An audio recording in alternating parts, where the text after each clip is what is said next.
I'm visiting the baking capitals of the world. Bellissimo. In search of the people, the places, and the traditions that make the very best of baking. Oh. From the laid-back sunshine vibe of Miami to the European chic of Paris. Oh, superb.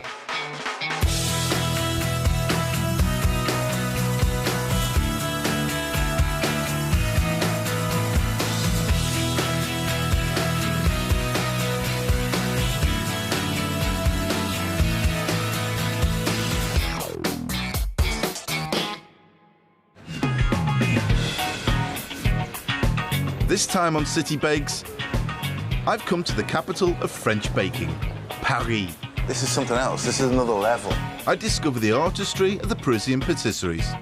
The finest jewellery shop you've ever been into meets the Louvre, meets a bakery. I sample the very best boulangeries in town. Oh. Oh, superb. And I create a towering city bake that you can make at home. I'm quite happy with that.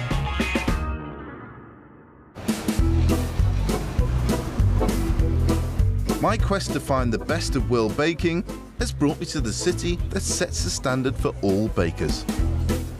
When they do a bakery in Paris, they don't just do a normal bakery. You go in and get a donut filled with cream or a custard slice. Oh no. Everything is like a work of art. Everything is a chef's creation, often unique. I've developed a huge respect for the recipes, the flavors, and the traditions of French baking. Your basic bakery, you wouldn't find that in the UK. Not as elaborate as that, anyway. It's so Paris. Believe it or not, this is my first visit to Paris, a place that has inspired my love of baking. There's so much to take in, and I don't just mean the incredible bakes. Look at the decoration, look at the decor around the top, the painting, the architecture. Look at this. Chandelier in the middle of a bakery, that's ridiculous. I grew up a world away from this, but I've always admired the style and the elegance of the French. This, for a baker, is like the holy grail. I think it's absolutely stunning. I'd love to have a shop like this. Probably missing the sausage roll, though, if I'm honest. There's so much more to Paris than its baking heritage, of course. And long before I was tucking into a French croissant or baguette, it was a local landmark that captured my imagination as a child. Lovely, isn't it? Such a beautiful building. Reminds me of when I was 6 and I got Meccano for Christmas. The Eiffel Tower has stood over Paris for over 120 years, and the little boy in me can't wait to pay a visit. But the view from the top isn't quite what I'd imagined. Okay, so the weather's not the best today, but it still feels pretty good to be up here. This is the home of baking, and I can't see anything because the clouds have descended. But who cares? Hollywood has come to Paris. The view across the city might be a bit limited, but all around me, the Parisians' love of baking is clear to see. Just walking up the street, I've seen 3 bakeries already. There are over 1,000 bakeries in the centre of Paris alone. The secret is looking for the best one. If you're a decent baker in France, you have an artisan boulanger above the door. And believe me, if you live in Paris next door to a bakery like that, you'll shop there every day. Twice a day, go and get your baguettes. Twice a day, go and get your pastries, and maybe a pudding or cake as well. This is about pure neighbourhood baking. And I'm heading to a bakery that's considered to be the best in the neighbourhood of Montmartre. It's Café Raphael, run by artisan baker Sébastien Hayetz. Enchanté, Sébastien. Parlez-vous anglais? Yes, I do. Super. Sébastien won second place in a prestigious Paris-wide competition to find the best baguette in the city. Is there a certain template that you use, or is it rules that you have to follow? There is at least 5 rules to get a good baguette. Okay. It's the color, Yeah. the texture, and the taste and the smell. Yeah. And when you push on the paste, when it's cooked, it comes back. It springs back. Yeah. Wow. Sébastien bakes 400 baguettes a day, and customers visit his award-winning boulangerie from dawn till dusk. How many times a day do they come in? 2 times at least, in the morning and in the evening till 8 o'clock. We sell baguette. Wow. Baguette, baguette, baguette, baguette. What time do you start in the morning?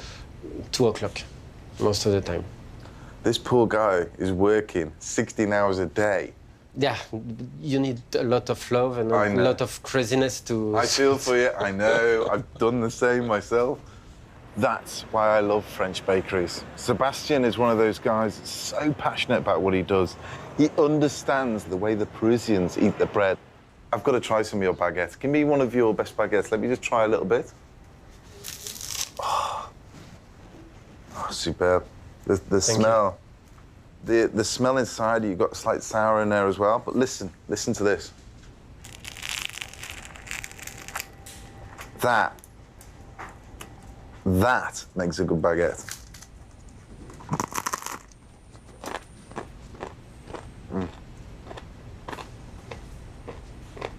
You see that structure? You see that structure? If in the future you ever buy a baguette and it doesn't look like that, take it back and come to this guy's bakery and buy one. Crispy, lots of flavour. That's a fantastic baguette. As a baker, I know what good bread is. And I love that celebration of bread, and Paris knows what good bread is. That is worth a clap. Delicious. I'm taking the metro across town on the trail of another signature French bake. It's an iconic part of the national food identity, and it's eaten all over the world. For me, it's the bake by which any good baker is judged. During my professional career, I've made tens of thousands of croissants. Now, I'm in Paris, the home of the croissant, and I want to find the very best one. So I've come to the bakery of the best croissant baker in Paris, Laurent Duchesne, and it seems that word's got out. It's a hell of a queue. So this must be one fantastic croissant. What could be more French than the croissant? Well, actually, it's based on an Austrian bake introduced to Paris in the 18th century and made popular by Queen Marie Antoinette, who was homesick for her Austrian homeland. This is the fella that we're queuing up for. It smells amazing. Oh, it's got a bit of tension there as well. The smell is really buttery. And look at my fingers. See the little grease marks on it? That tells you it's a good croissant straight away. Less talk, more eat.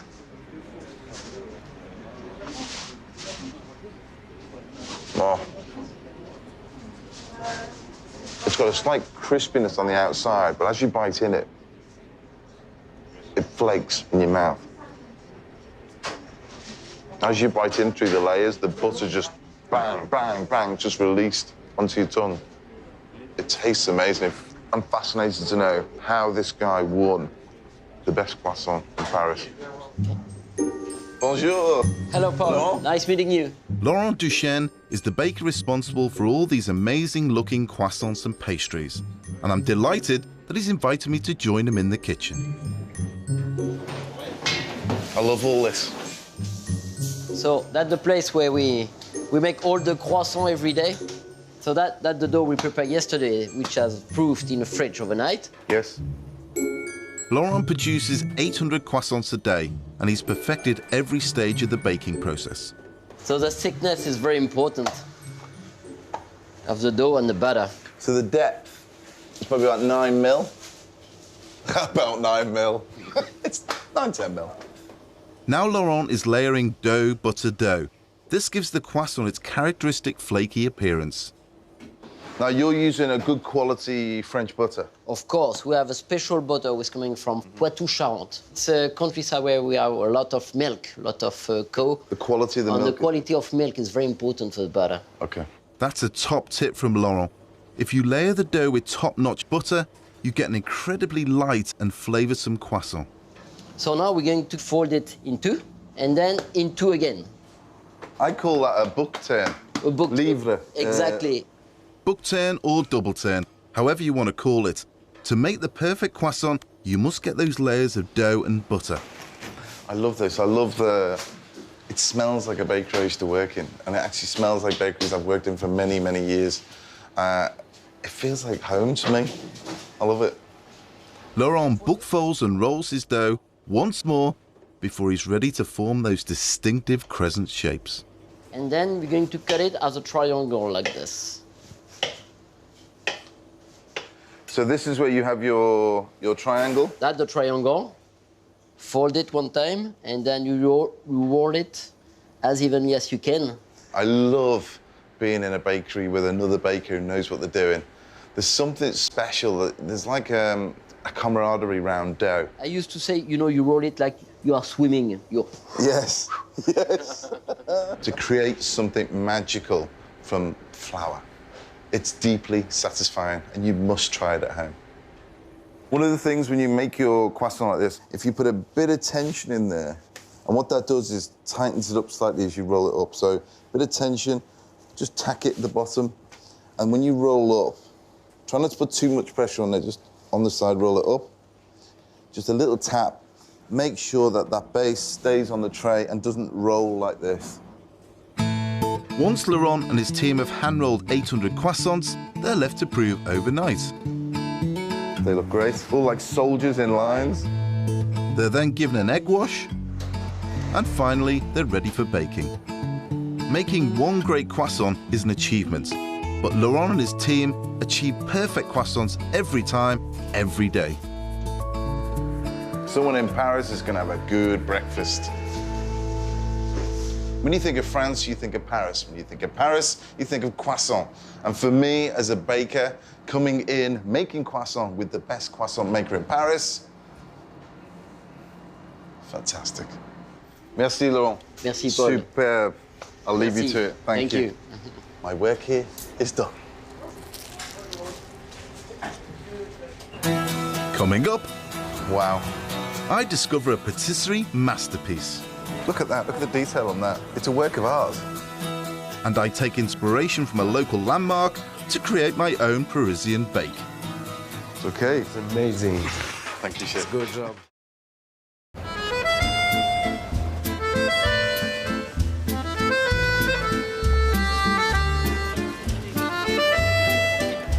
Welcome to Paris. This is a city that has inspired my love of baking. I've visited the boulangeries of Paris and tasted the best they have to offer. It tastes amazing. It feels great in your mouth. But Parisian baking isn't just about flavour, it's about style and elegance. Something you'll see in the windows of the patisseries that light up the city streets. Each one of these tarts has had a syrup been reduced to create the topping. And then they put a beautiful glaze on the top. And they created magic. And the flavors are exquisite. These are works of art. This shop isn't just selling baked goods, it's selling artwork.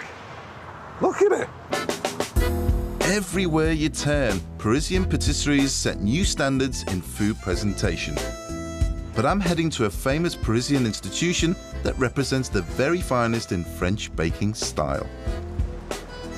When I was a little kid leaving school, I used to always go to the local bakery and get a chocolate eclair, which is basically a choux bun with cream with a little bit of chocolate on the top. Then I heard about this place, Fauchon. It's meant to be the best patisserie in the whole of Paris. Wow. Think the finest jewelry shop you've ever been into in your life, crossed with the Louvre, meets a bakery, and they come up with that. They look absolutely beautiful. Now, I'm all for style, but you've got to back that up with a little bit of substance too. Established in 1886 by Auguste Fauchon, a former street vendor, Fauchon has become a watchword for French-style luxury cakes and pastries. Hello, monsieur. Bonjour. Hello. Sacha has been part of the gourmet team at Fauchon for the past 3 years. Are these all the range of eclairs that you do? Yes, They look incredible. they look French. They look French. You see, I think you may have something there, yes. Could I try one of these, please, with the stripes? Okay. Bleu, blanc, rouge. Bleu, blanc, rouge.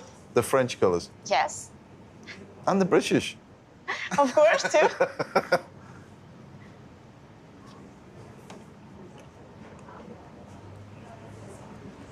They do taste amazing. The strawberry in there is really strong. It's beautiful. It's light. But the choux bun is so delicate, it melts in the mouth. Now, this really is top-loaded. I've made eclairs before, and I've made a lot of eclairs before. Not quite as French as that. The French word eclair literally means lightning, but there's some dispute over whether this name refers to the glistening chocolate icing or the speed at which these cakes are usually devoured. Oh, wow, okay. It is delicious. The flavour of the hazelnut that comes through is gorgeous. Wow. There is certainly a Parisian style, which is very, very elaborate, flamboyant. Yes, They look amazing. They taste incredible. of course. But what gets me, the detail. Yes, very I mean, thin. they look as And if they they look have nice. jewels. This is something else. This is another level. Now, being in Paris, the Mona Lisa. I mean, look at that. Look at the detail on that. It's a work of art. So I'm going to bite into this now, this pair of eyes. I'm getting the almond through in there. That's delicious. They are I mean, chocolate and almond inside. yes. I was worried that it was all about style and no substance, but to be honest, they taste amazing. I mean, they are absolute works of art. Merci, Sacha. Je vous en prie, au revoir. À Au bientôt. revoir. Fauchon is unlike any patisserie I've visited before and represents everything I love about this city. Refined elegance and an artistic heritage makes Paris a joy to explore. The place we're going to now is Sacré-Cœur, which just happens to be the second highest part of Paris. Got to build up a sweat for it. I wanted to see this place for ages. Sacré-Cœur, the Sacred Heart. It looks like a massive whipped meringue sitting on top of Paris. The history of this place is fascinating.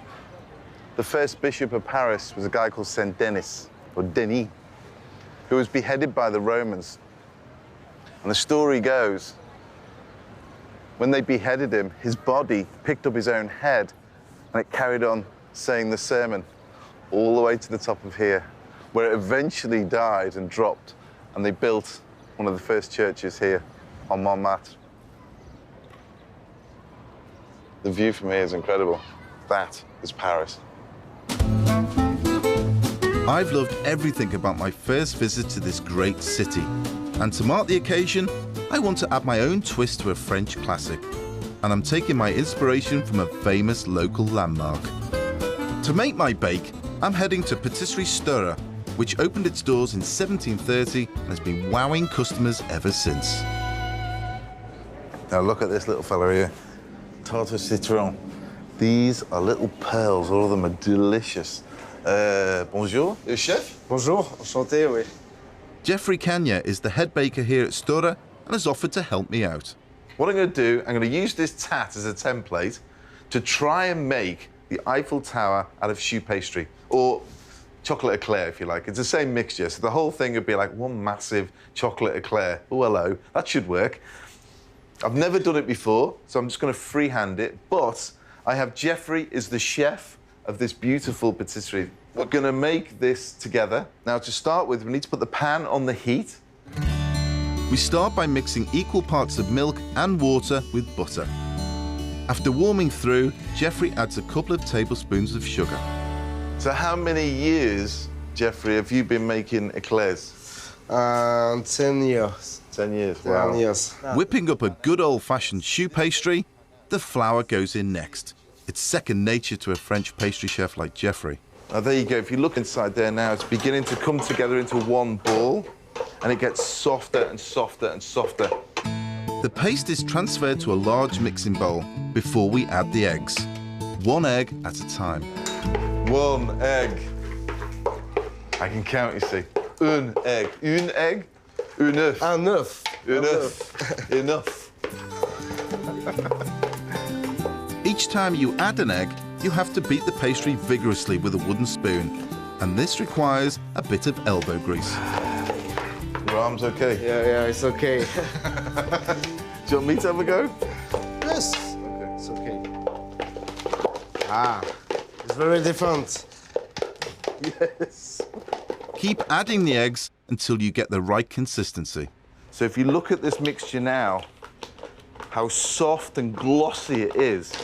It's good. And that is what your choux pastry should look like. Job done on the pastry mixture? It's time to get creative. I'm going to try and make the base. Now, bear with me. I've never done this before. Try and keep it nice and gently. That's the basic shape of the Eiffel Tower. Yes. And then you can crisscross. So you start from the bottom, go up and across. So you're zigzagging all the way up to make the girders look authentic. Once you've got the basic shape, this needs to be baked off. Now we're going to bake that at 200 for around 20 minutes, 25 minutes. Should be good. My Eiffel eclair is ready. It's good. Chef, is it okay? Yes. I think It's amazing. It looks similar. Yes, insane. Once the eclair pastry is cooled, I can add some architectural touches. I'm decorating with chocolate fondant icing. And there's a knack to this too. So as you're doing it, just put a little bit of pressure on the bag. Don't force it too much, and it'll find its way. So don't squeeze too hard, just a constant pressure. And what I'm going to do is put a couple of highlights down here. Not all the way. It's knowing when to stop decorating something like this, but for me, that is the Eiffel Tower made out of choux pastry, made in the oldest patisserie in Paris. It's okay. It's okay. It's amazing. Thank you, It's Chef. good job. Thanks. I'm quite happy with that. So a unique eclair to symbolize the charm and beauty of this amazing city. I've waited a long time to visit the home of French baking, and it's surpassed all my expectations. I love Paris. Do you know what it is? They don't know the words "that'll do," because that just won't do. So whatever they make are pearls. They're bits of magic, and they taste exquisite. Paris is one of the most beautiful cities I've ever been to.